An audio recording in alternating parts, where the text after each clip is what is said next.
थोड़ा भी ना हो तो बाजी आप बनी मैं नौशीना, मैं कैंसर की मरीज़ हाँ। मैं बेवा, एक मेरा बेटा है, मैं कैंसर की मरीज़ हाँ। मेरे सहुरे ने नहीं रखा था तो मैं लाहौर आके ना लोगों के बर्तन धो के अपना इलाज करा रही हूँ, अपने पेट आदि बच्चे का हस्पताल। मेरा बहुत बुरा हाल है, मैं कीमो करवानी तो मेरी मदद करें।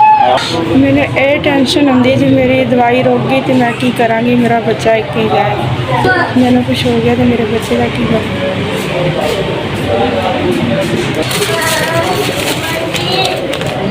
ਇੱਥੇ ਇੰਨੀ ਰਹਿਣਾ ਕਿ ਬਾਹਰ ਮੇਰੀਆਂ ਸਾਰੀਆਂ ਰਿਪੋਰਟਾਂ ਨੇ, ਮੈਂ ਦਵਾਈ ਲੈਣੀ ਆਪਣੀ ਤੇ ਮਦਦ ਲੈਣ ਆਈ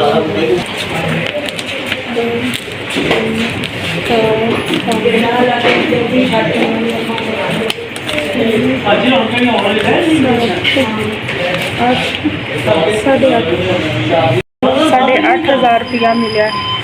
अल्लाह थोड़ा भला करे, अल्लाह पाक तंदुरुस्ती से देवे, कारोबार की बरकत पावे, अल्लाह पाक तंदुरुस्ती थोड़े बच्चों को दे देगा, अल्लाह पाक सही तंदुरुस्ती देवे, कारोबार से बरकत पावे। मेरी मदद की बहुत बहुत अल्लाह पाक तंदुरुस्ती से दे।